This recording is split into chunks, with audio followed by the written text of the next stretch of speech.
Përshëndetje të dashur shikues, ja tek ritakohemi sërish me emisionin Ftesë në studio këtu në televizionin Alsat. Edhe pse ditët e zis në fakt kanë mbaruar zyrtarisht, megjithatë vendi ende vazhdon të mbetet në zi nga tragjedia që ndodhi në Koçan, ku humbën jetën 59 persona, 59 të rinj. Në mesin e tyre ishin edhe 5 antarë të grupit muzikor DNK dhe pikërisht ne për to do të flasim sot, do të flasim për këtë grup i cili nuk ishte vetëm muzik, por në fakt ishte edhe zëri i një brezi. Këtë temë do ta flasim me Agon Xhemailin, apo i njohur për publikun si Agon Distortion, i cili është kompozitor dhe producent diskografik, i cili gjithashtu i ka njohur nga afër grupin DNK, por gjithashtu edhe mik i afërt i këngëtarit Andrej Gjergjevski, i cili humbi jetën në këtë tragjedi. Me Agonin do të flasim për grupin DNK, do të flasim për muzikën e tyre, por gjithashtu do të flasim pak edhe për Andrejin, i cili ishte një artist që ka lënë gjurmë jo vetëm në muzikë, por gjithashtu edhe në zemrat e shumë njerëzve me humanizmin e tij dhe shpirtin e tij të madh. Përshëndetje Agon, faleminderit shumë që je pjesë e emisionit Ftesë në studio, që ndave kohë për të folur pikërisht për këtë temë. Më lejo edhe një herë të të shpreh ngushëllime për humbjen e mikut tënd të afërt. Faleminderit. Faleminderit shumë që erdhe. Agon, më trego pak si e njohur me grupin DNK. Unë në fillim jem njohur me Andrejn, jemi takuar në fillim në Krushev, në shkollë të mesme, afër 30 vjetë ka, është një kohë shumë e gjatë. Kemi qenë viti 2, në ekskurzion aty, e në ka lidhur muzika, pasioni për muzikë, ëndrat e mëdhaja. Sigurisht. Janë shumë vite në pyetje, dhe më thënë një shoqëri shumë vjeçare. Duke qenë se unë normal këtë emision desha pikërisht ja dedikoj grupit DNK për të pasur pak edhe një pasqyrë, një pamje pak më të qartë edhe për ata të cilët nuk i ka njohur mirë. Çfarë mund të themi, si ka filluar, si është krijuar, le të themi, grupi DNK? Kush është DNK?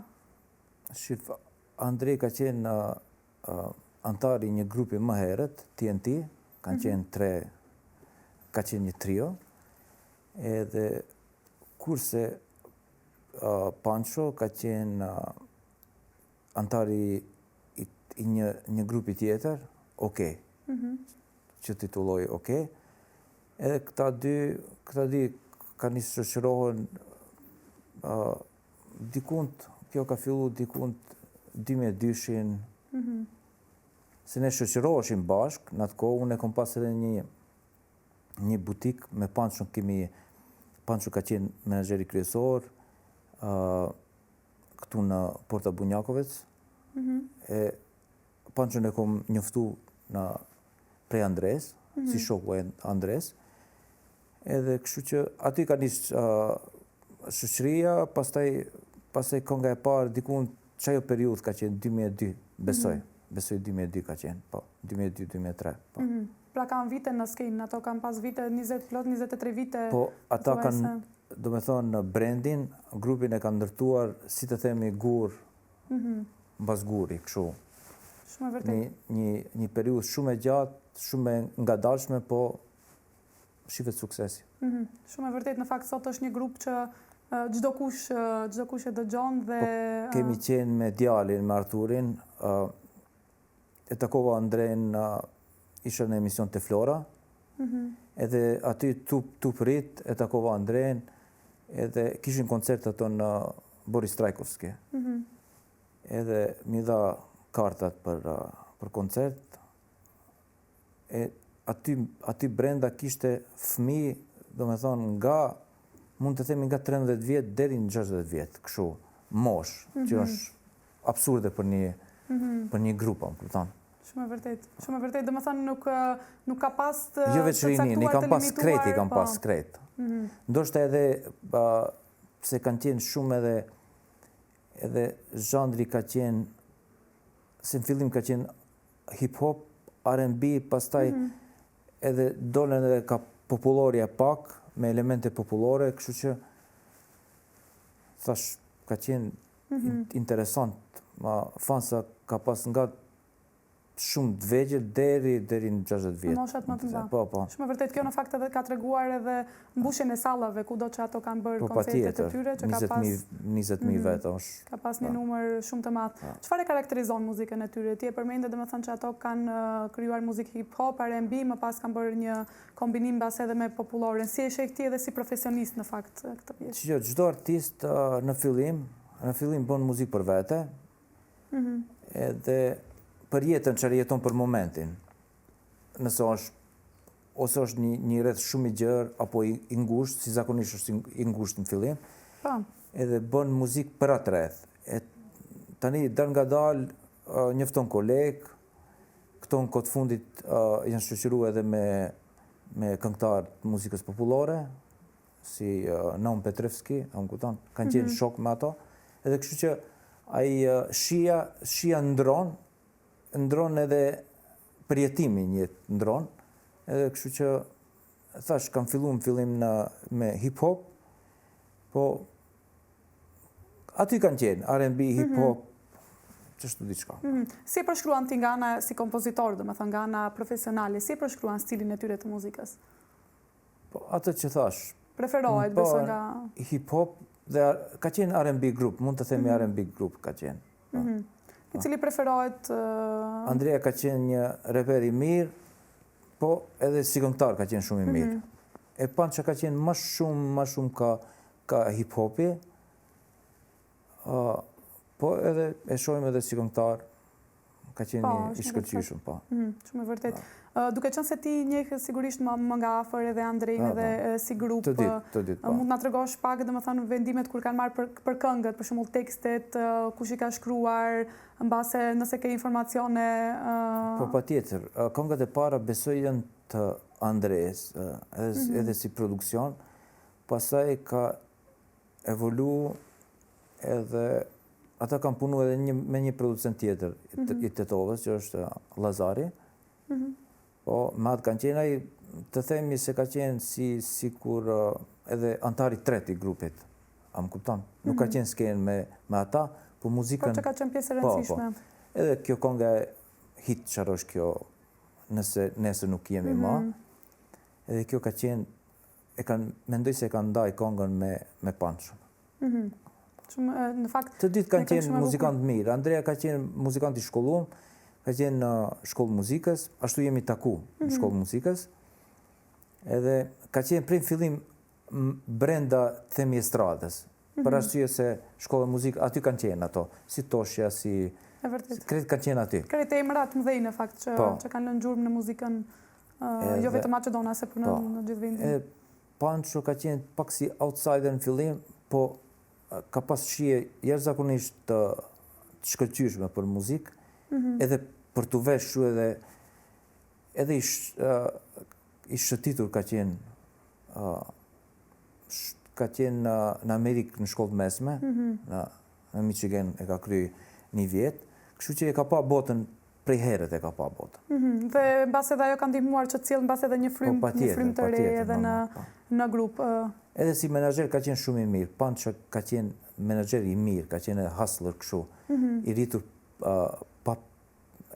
pa një prind, pa babajin ka qenë i rritur, edhe kështu që jetën e ka pa pak më ndryshe, ka hek pak më shumë. Po, edhe ajo sigurisht e bon pastaj se një artist mbase edhe aty e merr edhe frymëzimin në kompozim. Pança ka qenë edhe menaxher i grupit, ose? Po, menaxhimet në përgjithësi ka bërë Pança, po. E ka pas aftësi, e ka pas edhe ekstrovert ka qenë si njeri i kështu. Andrej ka qenë në mes. Është bashkë pak ma herët e shqyqoha termi qërë është për, do me thonë mes ti jesh ekstrovert, introvert, Andrej ka qenë mes. S'ka qenë as shumë ekstrovert, as shumë introvert, por... Po, në varet prej momentit, po në mes ka qenë, më këton. Po, edhe pse në skenë në fakt është duk shumë ekstrovert, po ne do të flasim pak edhe për pjesën e ti se si është jashtë. Qështu është shqyqoha introvertët ju duhet kohë, nëse rinë shumë me shoqëri ju duhet pak kohë t'i mbushin bateriat, si temi vetë. E kanë qejf vetmin, e kanë qejf t'i mbushin bateriat, e kështu.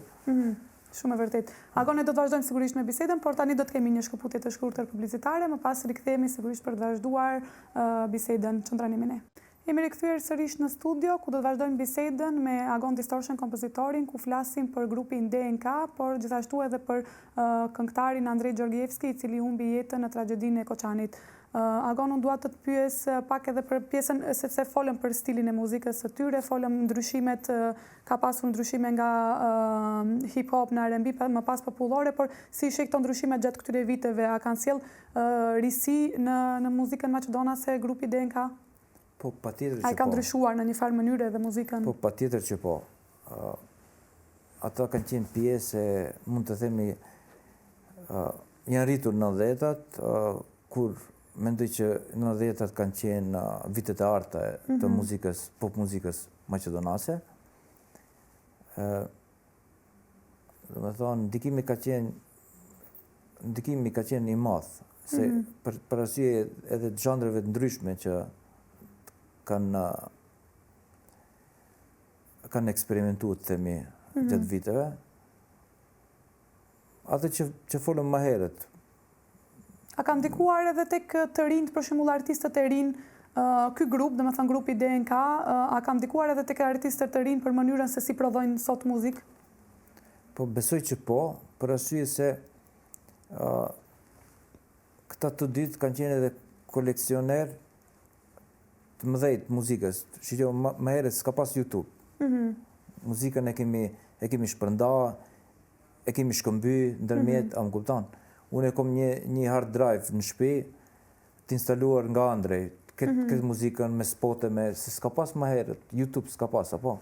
Edhe e kemi shpërndaj muzikën, u desh t'jesh shumë i pasionum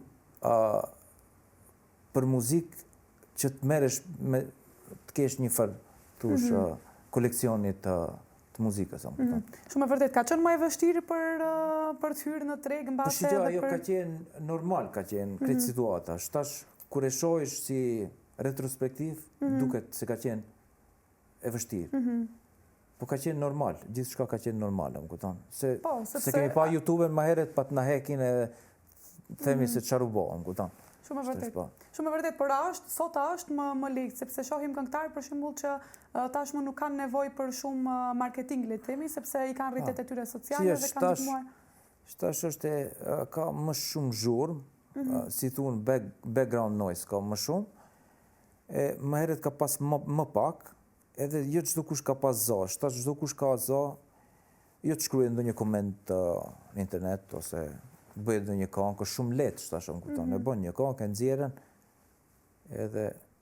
edhe si zakonisht ata që nuk janë ka muzika shumë, ato kanë më shumë sukses se e shqyqen punën e menaxhimit më shumë, më kupton. Për ato suksesi është suksesi, e shohin suksesin me sy tjetër, jo si muzikant. Muzikanti e shoh suksesin ta krijojë një farë produkti çfarë pëlqen vet. Shumë e vërtet. Po. Menaxheri e sheh muzikën për shumë suksesin si e percepton masa, apo? E shohin edhe pjesën e profiteve në base... Po, jo veç profiteve, po, edhe ajo është një pjesë. Edhe mendoj se aty ka qenë suksesi se, thash, po që ka qenë nga më shumë si i orientuar mbas biznesit, mbas... Po. Sigurisht ka ditë edhe ta menaxhoj më mirë. Pra po thua se këtë në fakt desha të të pyes cili ka qenë, le të themi, çelësi suksesit të tyre, ka qenë talenti, ka qenë edhe puna që ka bërë. Çfarë ka veçuar ato si grup? Puna e madhe. Puna e madhe shumë. Pancho ka qenë edhe ndaj është nëpër klubet më të është më i suksesshëm si DJ këtu tek na. I ka pas këtë ndorë, këtë klubet e Maqedonisë, klubet më të forta, Resident ka qenë gjithkund, më kupton. Rrethin ka ditë ta mbaje, më kupton. Kjo është këtë. Kjo në fakt edhe i ka veçuar në base edhe si grup ndryshe nga le të themi. Ka qenë aty, kanë qenë te zemra e rinis, çan dëgjon rinia, apo.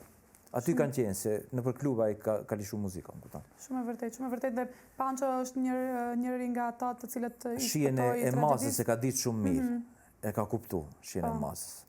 Shumë e vërtet. Si që thash, domethënë është një nga persona që i shpëtoi tragjedisë dhe sigurisht ne i urojmë shërim sa më të shpejt. duke qenë se kur flasim për muzikën, në përgjithësi muzikën e tyre, cila mendon se ka qenë një ndër këngët që ka lënë më shumë, le të themi tek njerëzit ka lënë më shumë, ka qenë më breslënse, e kanë preferuar më së shumti ose mbas edhe një këngë që ti e veçon të tyren? Për mu më herët ka qenë Sponzorusha, jemi taku me Pançon se unë e shkojsha, ku më dalë shpesh kohëve të fundit në stanicë këtu. Ashtu edhe bash kur jemi taku në fillim, i ku më thonë, që e konga jotë më herët, edhe e ka lisht parën e ka lishu në asje. Normal si kongë, kisha thonë se kjo nëse nuk jemi, apo kjo është një kongë timeless, kështu pa kohë. Edhe i kom thonë, edhe aty i kom thonë, bile se Arbresha, gruaja e pëlqen këtë kongë shumë, apo. Edhe Arbresha si tha, kur t'jemi në koncert, do të përmendim me emër, kjo kongë është për Arbreshën, apo. Edhe në fund doli se krejtësisht diçka tjetër, në kupton. Fatkeqësisht. Në fakt kjo është një ndër këngët që kohëve të fundit pas tragjedisë në fakt ka marrë edhe më shumë hof se ç'kishte. Të them të drejtën edhe unë e kam ndër të preferuarat, e dëgjojmë është këngë emotive, është shumë. Është shumë emotive mbase i përshtatet tash. Po. Është për shkak të tragjedisë sigurisht i preku edhe më shumë, këngat të prek edhe më shumë, duke qenë se Andrej është ai kryesori që në fakt e këndon këtë këngë. Duke qenë se ti i njeh nga afër sigurisht edhe Pançon edhe Andrejn, nuk e di me pjesën tjetër të grupit si ke qenë sa i ke njohur. Grupi ka qenë duo, këta tjerët kanë qenë instrumentalist, edhe këta tjerët ndërkohë edhe janë ndru, nuk ka qenë një temini konstant, njëtit instrumentalist, ato janë ndru, po këto besoj që kanë qenë një kod gjatë. Ndoshta në kod fundit edhe kanë qenë krejt si DNK, kanë qenë për arsye të ashtu, po unë e njoh grupin në fillim si duo, ashtu si kanë nisë në fillim, e shtash ndërkohë s'jam informuar si ka qenë. Po, sigurisht, pastaj normali instrumentalistët pastaj i bashkohen grupit sigurisht. Këtë në fakt se ti e përmende atë pjesën teksa flisnim para publicitetit, e përmende pjesën që Andrej ka qenë edhe introvert edhe ekstrovert, dhe këtu në fakt dua dal tash tek jeta e tyre jashtë skenës, si kanë qenë, sepse ato gjithmonë me sa i kemi pa edhe në koncerte, gjithmonë kanë qenë shumë energjik, persona shumë, sidomos Andrej, ka pas shumë energji në skenë, por si ka qenë prapas skenës, si ka qenë si shok, le të themi, si ka qenë si person jashtë skenës në jetën e tij private? Jo, ka qenë energjik edhe themi edhe emotiv ka qenë shumë. Edhe energjik, edhe emotiv, edhe shumë hiperaktiv, kështu si tip. Ka qenë kështu, gjithka ka qenë në shoqëri, më kupton. Edhe kështu. Po. Sigurisht është e vështirë kur duhet folet edhe për pjesën, për shoqërinë, për momentet më të bukura, por a ke ndonjë moment që gjithmonë do ta kujtosh me Andrejn, një moment që mbase ka qenë shumë momente, ka pas ka qenë humorist i jashtëzakonshëm, investonte shumë në humor kështu, si tip. Ka qenë edhe pjesë e Kapet Naesit, në grupit kështu humoristë që janë të njohshëm. Një pjesë edhe me ata ka qenë. Po normal më kujtohet se kom det shumë në banesë tek ata. Mund të themi gjithë shkollën e mesme edhe ai njësoj të unë në shtëpi.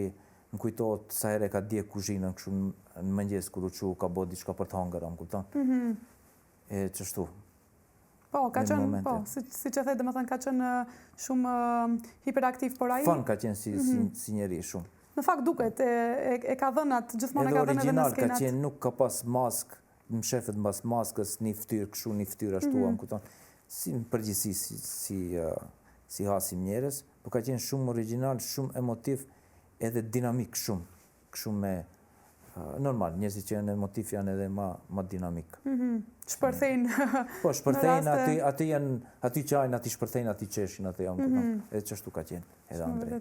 Ai njihet në fakt shumë edhe për humanizmin e tij, është folur edhe më herët, por edhe tash pas tragjedisë, duke qenë se ai në fakt e humbi jetën duke shpëtuar të tjerë. Çfarë mund na thuash më shumë për këtë pjesën e tij që njihet si njeri shumë human? Interesant është mëngjes kur jam zgjut pi kafe në ashtu, një shok më tregoi se ka ndodhur diçka në Koçani, se kanë humbur jetën të rit me një klub, e tha e kom incizimin sa të ta tregoj. Edhe ma tregon incizimin i shoh Andren edhe Panç tu ka ndodhur. E tani u çova në kom, e mora telefonin e thirrë nënën e Andres, se kisha kontaktu disa ditë më herët, po se kisha regjistru numrin, e thirësha në Messenger. Messenger nuk ishte online, e thira Garon, kemi qenë si shok, kemi qenë të kohës, Garon bateristin, Gjezerin, tani madhë në telefon, gjatë kohë kemi ndetë brenda ditës, se aji e kërkoj të njësoj, në për shok, në për miq, në për ashtu, tu e kërku, edhe pastaj e murën vesh se ka qenë ky producenti, ka shku në Koçanik, unis për në Koçanik ta shohë se s'u ne gjenë Andren askush, se din ku është. E tani, vonë e mora vesh brenda ditës se prej portaleve se ka, një portal thonte se është gjallë, një portal se ka ndru jetë, e tani kështu, po une u hupa shtash hina livadit me bisedën, çfarë ishte pyetja më fal. Jo, në fakt po, ajo ishte pyetja për humanizmin e tij, që ai njihet sigurisht për humanizmin e tij. E shqyqo, ka qenë tip kështu, une kom dalë shumë në për klube, normal, në Shkup ishin klubet, ishin përgjithsi, shumica ishin Maqedonase, klubet, asi, po asë njerë s'kom qenë tush, e kom ditë se nëse ndodhë diçka, Andrea është me mua, më kuton, nuk jam vetë. Ashtu tip ka qenë, ka hynë zjarë për krejt, ka qenë shumë zemërgjër, edhe, si të themi, zemër luan, më kuton, ka qenë shumë trim si bujar, apo, si djallë. Po në fakt kjo e ka treguar sigurisht edhe me tragjedin e fundit. Qarë do isha të temë se ma herët u humba në muhabet. Edhe Garo, kur Garo më tha, une dyshoj se ka hyki prapë mrenda, se duke ditur si ish Andrej kështu si njeri, dyshoj se ka hy mrenda, për atë frigon mas shumë ti se dyshoj se ka hy prapë mrenda bas fëmive. Po, në fakt po, se shumë dëshmitare e thanë këtë, që Andrej i DNK-s, por gjithashtu edhe futbollisti që ishte Andrej Lazarov, edhe ai ka qenë një ndër ata të cilët kanë hyrë sërish për të shpëtuar të tjerët dhe ashtu kanë humbur jetën nga dëshmitarët të cilët kanë folur për të dy. Nuk ishte tip që rin anash edhe shef një tragjedi edhe nuk rezikon vetë të hyjen zjarë. Nuk ish ashtu njeri. Shumë e vërtet. Duke qenë se jemi nga fundi, unë dua të të pyes bashkëpunim, se folëm pak a shumë para se të nisim emisionin, a ke pas bashkëpunime me grupin DNK? Po kemi pas një bashkëpunim si TNT më herët kur ishim, do me thonë me Andren edhe me Francin. Po atë kongë nuk e kemi nxjerr, ajo ka ngerë kështu. E kemi pas edhe një kongë me Panço njësoj, po une nuk ishte incizimi i parë, mund përqej kështu kur e performova shumë mirë, po ishte herë e parë që përballem me zërin tim, si të them, më kupton. Edhe si zakonisht sin telefon, për shembull, kur e dëgjon zërin tënd, është që s'të pëlqen zëri në momentet e para. Po. Nuk ke ndonjë relacion me mikrofonin, në fillim nuk je në atë se dhe ajo don kohë, edhe kështu që thash, dy kohë, njërën e kemi incizu, tjetrën e kemi incizu, po e kemi fshi, kështu që Pra nuk janë nxjerrë, nuk janë bërë këngë të cilat janë bërë publike. Tash duke qenë se jemi në fund, vetëm dua të të pyes si do dëshiroje ti që të mbahet mend grupi DNK, ose si mendon që do të mbahet? Sigurisht që do të mbahen mend si legjenda të muzikës maqedonase, si një grup që kanë sjellë gjithmonë risi, por si do dëshiroje ti që të jetë kujtimi i tyre, le të themi? Kujtimi është që unë mendoj se grupi DNK do të vazhdojë me Pançon, për arsye se njëri nga antarët është i gjallë, edhe shpresoj të jetë mirë, edhe besoj që do vazhdon. Tani ata kanë bërë shumë muzikë, kanë kriju shumë fansa, kanë kalu shumë kohë, kanë qenë në skenë. Themi ata janë një grup legjendar që besoj që do harohen një kohë shumë të gjatë. Shumë e vërtet, sepse muzika e tyre gjithmonë do të mbetet e pavdekshme, do të jetojë, do të jetë në mesin e gjeneratave brez pas brezi, besoj. Agon, faleminderit shumë që ishe pjesë e emisionit Ftesë në studio, faleminderit që ndave nga eksperiencat e tua, nga njohjet që kishe në fakt me Andrejin, me Pançon, për grupin DNK, faleminderit shumë. Gjithashtu, faleminderit për ftesën edhe njerë.